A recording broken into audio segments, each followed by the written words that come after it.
6월 11일 이탈리아와 터키의 개막식을 시작으로 2020 유럽 축구 선수권 대회가 열려 유럽에서 큰 축제가 시작되었습니다. 하지만 유럽 내에서도 전문가들은 코로나19 슈퍼감염 행사가 될 수 있다는 경고가 잇따르고 있습니다.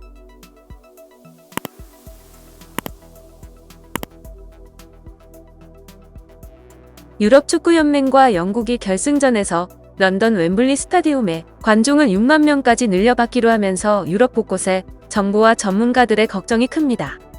앙겔라 메르켈 독일 총리는 지난 2일 보리스 존슨 영국 총리와 브렉시트 관련 공동 기자회견을 연 자리에서 관중 규모 6만 명은 너무 많은 게 아닌지 염려된다며 코로나19 확산 상황을 우려했습니다.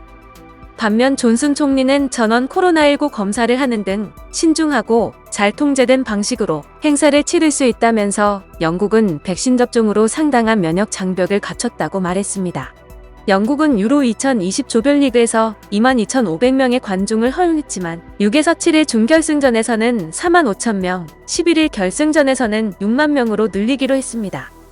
문제는 경기장에 직접 모이는 6만 명뿐 아니라 국내 술집이나 실내에서 단체로 모여 경기를 관람하는 사람들도 슈퍼 전파자가 될 수 있다는 점입니다. 거리의 응원이나 경기장을 찾은 팬들의 얼굴에는 마스크가 보이지 않습니다. BBC는 지난 3일 유로 2020 기간 코로나19 확진자의 6%가 축구 경기를 보기 위해 경기장, 팬들이 모이는 공간, 누군가의 집 또는 술집에 갔다고 전했습니다. 세계보건기구 유럽 사무소장은 기자회견에서 사람들 간 만남과 여행 모임이 늘고 사회적 거리두기가 완화되면서 지난주 유럽의 신규 감염자 수가 10% 증가했다며 규율을 잘 지키지 않으면 유럽 지역에서 새로운 대유행이 있을 것이라고 경고했습니다.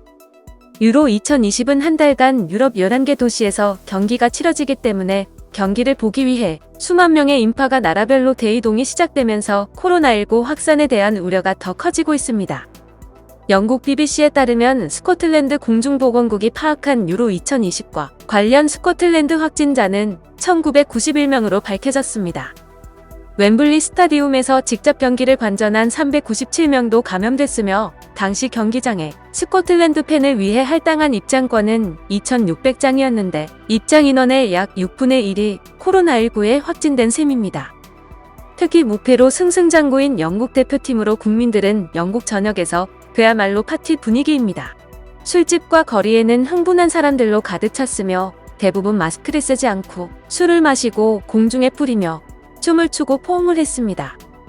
또 덴마크 보건당국은 최소 7명이 수도 코펜하겐에서 열린 유로 2020 경기를 경기장에서 관람한 뒤 코로나19 양성 판정을 받았다고 밝혔으며 이 중 최소 3명은 인도발 델타 변이에 감염된 것으로 확인됐습니다. 핀란드 보건당국은 러시아 상트페테르부르크에서 열린 유로 2020 경기를 관람하고 돌아온 자국민 가운데 거의 100명이 코로나19에 감염됐으며 그 수는 늘어날 가능성이 있다고 밝혔습니다. 영상을 시청해주셔서 감사합니다. 여러분의 좋아요, 구독은 큰 힘이 됩니다. 지금까지 뉴스킹이었습니다.